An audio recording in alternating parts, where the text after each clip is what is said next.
Hey, welcome to part 2 of setting up the Fluval Evo 13.5 gallon reef tank. So today I'm going to be going over everything you'll need for this tank, and also I will link everything in the description in case you're wondering what I use. So I'm going to go over everything and explain it, and then I'll actually set everything up and mix the water and all that stuff. So here is the Fluval Evo. I've got it set up on this stand here. It's an actual aquarium stand. And here's everything you need minus the Fritz Turbo Start. I have that in the fridge, so that's a live bacteria. I'll show you that in a second. But I'm going to start off with the RO. And remember guys, I have all this linked in the description. If you haven't already, watch part 1 if you want to see the unboxing of this and kind of going over it real quick and kind of pros and cons that I just found coming out of the box anyway, if you want to see the filter setup or anything like that. So here's everything. I'll explain it one by one in a second, but just a quick overview. You have the RODI, which is reverse osmosis deionizer. You have your live rock or Marco rock Caribbean Sea substrate. You have your reef crystals, which is your salt and nutrient mix. And then you have your Fluval M50 50 watt heater. And then 3 buckets, 5 gallons each, filled with your RO water with the lids. So I'm going to try to quickly explain the RODI. So you've probably seen people say you need RODI. In my opinion, you definitely do. It's so cheap that you would be stupid, I think, not to use it. RODI just stands for Reverse Osmosis Deionizer. You have a supply line that goes in. You can hook it up to your water hose. If your sink can't take it, it's got an adapter. You got a supply line. You'll flush it for 5 minutes. You'll get more supply than wastewater. And then after that, you're going to insert the membrane, flush it for 30 minutes, and then you'll install the deionizer. That will then hook up to your supply line, and you're gonna run that into your bucket, or you'll get less water from your supply. You'll make more wastewater. You can run a line to your flower garden or whatever you have going on, put it in a bucket, throw it away, whatever you wanna do. I ran mine to my flower bed because it makes a lot more wastewater. So for about every 20 gallons or so of supply water, you'll probably get 80 gallons of wastewater. This is a lot cheaper method than buying it from a pet store. It'll definitely pay for itself.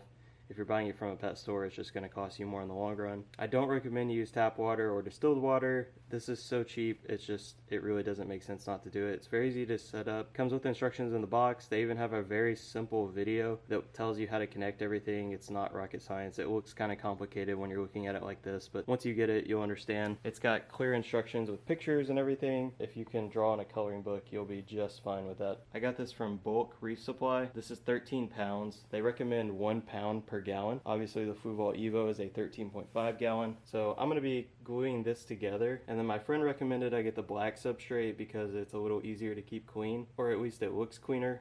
And I think it's going to look nice with the white rock kind of on it. Especially once your bacteria gets established, I think it's going to look really nice. Everything will start kind of filling in and growing over. And then since we're using RODI water, that means that there's going to be 0 TDS in it, so that's total dissolved solids, so we're not going to have anything in the water. So that's why you get any of these mixes that have nutrients and salt and everything. It basically makes it like it's you know, the ocean. And then you're going to want 3 5-gallon buckets for this tank. That's going to put you at 15 gallons, get you a lid. I made my RO water all last night to fill this up. It just took a couple hours, and then put a lid on it. That way you're not getting any dust or debris or anything in it. And then what I'm going to do to mix it is I'm actually going to take this heater that I'm putting in here. I'm going to put it in there just to help dissolve everything a little easier. I'm actually going to take the pump out of this tank. I'm going to stick it in the bucket and then slowly mix it in. And you'll also want a hydrometer.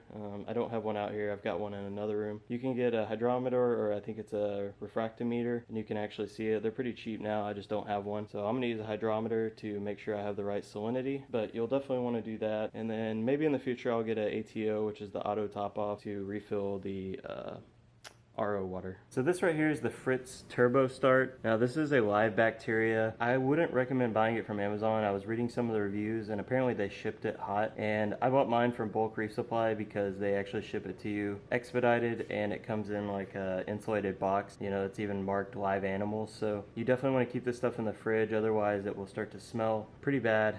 And you don't want to use that. It's not really going to do anything for your aquarium. I just pulled this out of the fridge. I'm going to go ahead and stick it back in until I'm ready to use it. You'll definitely want this to get your aquarium going, getting that good bacteria in there. You can do other methods, like I've heard, you know, dropping a shrimp or whatever in there, dead shrimp or something. Anyway, there's all kinds of different methods to get your bacteria started. I'm going to use this. It's what a friend recommended, and I've used Fritz before in my freshwater aquarium, so I trust it, and hopefully that'll get my tank cycled up pretty quickly. So I went ahead and put the heater in there, and then I took the pump out of the aquarium, and I've got it sitting in the very bottom with the suction cups on the side.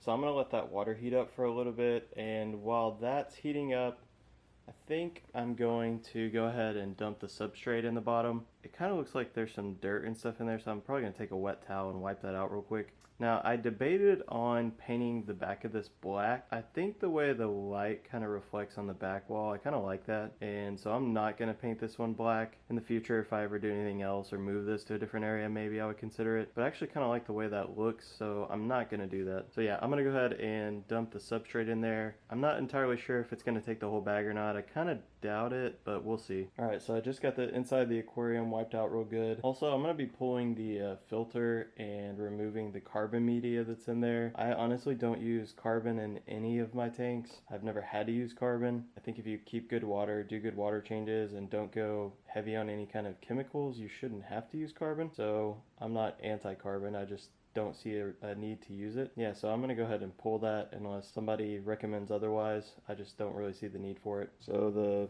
filter has a little handle, which is nice. You can pull up there. The bottom of it has some more like filter media in it, but I'm just going to go ahead and pull this carbon out. You can see that media there is still in plastic, so I'll need to unwrap that. We may put something else in there. I'm not sure what just yet. For now, I'm gonna leave this carbon out. So make sure you take that out of the plastic packaging before you run that. And we're just gonna push that back in there. I'm gonna pull the handle up. So the reason all this is actually setting on a towel is because this Crib Sea substrate I ordered on Amazon. Someone drop shipped it from Petco, and when the box got here it was actually like kind of soggy and it was leaking a little bit. So we've had it sitting on a towel. Kind of glad to actually get it in the aquarium now. So it's time to go ahead and dump this sucker in here.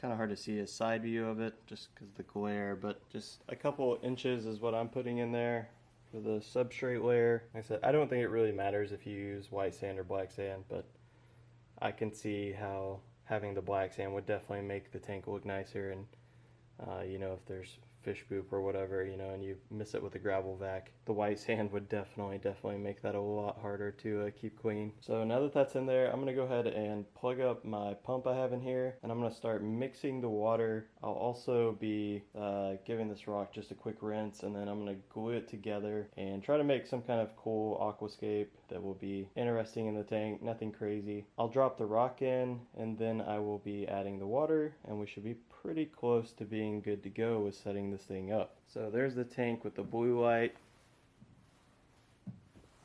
There's the tank with the white light. Now those are the only two options. They're not adjustable. I'll also have to get a timer for this as well. Looks really nice so far. I want to try to hurry up and get this together so I can go ahead and get water in it and get it circulating. So I don't know if you can see the current that's currently on top of this bucket, but it's not a very strong pull. I was really hoping I could use the pump from the Fluval to circulate the water enough to mix the salt. I'm still going to try it because I don't really have an option right now. If not, I guess I'll be giving it a good hand mix, but yeah, it's not a very strong pump from what I can see. If it's having, seems like it's kind of struggling just to push this 5 gallons around. I can definitely see why people end up installing wave makers in this tank later on. For right now, we're going to keep it basic and just use essentially what the tank came with. And then in the future, we'll just see. I'm going to try to get this thing mixed up as good as possible. You obviously don't want any kind of clumps or anything like that that can change the levels in the water. So here we are with the blue light on, and this is just 3 of the rocks. Still have a couple more down here, but that looks really awesome. I may play around with it a little bit more, but I like this configuration because it still gives me a little bit of room to clean all the way around, and I really like the kind of basicness of it. Plenty of room for activity for the fish to swim around. There's a little kind of hiding spot right in the middle. There's a little kind of cave. Yeah, so I think I'm going to glue it together in this configuration. Let me switch it to the other light so you can see. So that's what it looks like with the other light setup. It's actually a little bit brighter than what you see on the camera, both of these lights. The way this light works is just on top it's You literally just touch it, and that's how it changes the two color settings. Yeah, it's much brighter than what you see right there. Alright, so I officially have the rock glued in now. I took a hot glue gun and glued it all together. There's a slight cave in the middle for the fish to kind of swim through or hide or whatever. And there's enough room all the way around the rock that I don't think it's going to be too much of an obstruction to clean the tank. And that's really my biggest thing, is I want this thing to be as easy to maintain as possible. I like that it's stacked up high enough that it kind of feels like the tank is almost bigger than what it really is. It looks really, really nice. So a couple things here. First off, the pump seems to have kicked up and the water has a lot more flow to it now. So I don't know if there was an air pocket or something trapped in the pump, but it's making pretty good movement now. The second thing is I just popped the lid off this thing, what looks like a giant bucket of you know what, and it basically like powder was flowing through the air. So it's really fine, and if you open it indoors, just be careful, be really gentle, because you could definitely like smoke up your house with that thing. But look at the current now on the top of that water. You can see the huge difference from earlier. I'm gonna go ahead and get to mixing this. It is 2.5 cups per 5 gallons. So I've got my hydrometer out. And so on your hydrometer, you're gonna be trying to get it in those black marks there, which is about 1.025 to 26. 2.4 is actually the bottom one, but we want it somewhere in between there. Now you're supposed to like season these hydrometers by soaking them in the water. Half scoop there, half cup. So we're gonna be doing 5 of these. Just gonna slowly sprinkle that in.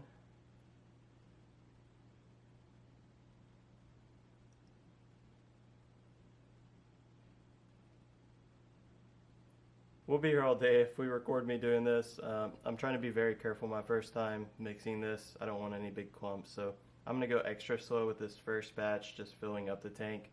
So I'll get back to you whenever I'm done with this, and then we'll add it to the aquarium. So I just got done talking to my friend. He recommended that I let this sit for about an hour and mix up. And I've got the hydrometer sitting in there just to kind of season, I guess, since it's already going to be mixing for an hour. And it looks like it's actually right at the perfect level it needs to be. So that's good news. So anyway, we'll let that sit and mix for an hour like he says, because this is the first batch of water, so I want it to be as perfect as possible, and then we will pour it in there. Alright, so it's been about an hour, and as you can see, the hydrometer is showing that the salinity is pretty much perfect. I'm going to go ahead and add this first 5-gallon bucket, and then I will mix up the other 2 and add them to the tank. And then the plan is to let it circulate for about 24 hours, make sure the salinity is good. And then I'm going to add the Fritz Turbo Start bacteria as recommended by my friend. Alright, so I've got bucket number 2 flowing now. I'm about to add the salt to it, but before I do that, I'm going to go ahead and pour this other bucket in here. Now what I've done is taken some saran wrap and placed it over the top. You can use a Walmart sack or tin foil, whatever you want to use, or you could just slowly pour it over the rock, but this is what I like to do, and it keeps the substrate from getting too disturbed. So it'll just kind of taper around the rock until it fills up.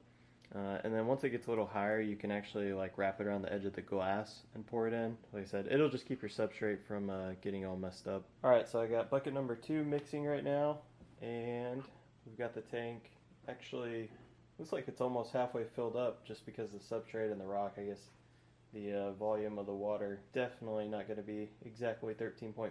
I'll definitely have some leftover water mixed up already, which is good. So then I'll just have to acclimate the temperature before I add it to the tank. So that'll be nice for top-offs or water changes. Water changes, I suppose. Anyway, it's looking good. Saran wrap, we're good.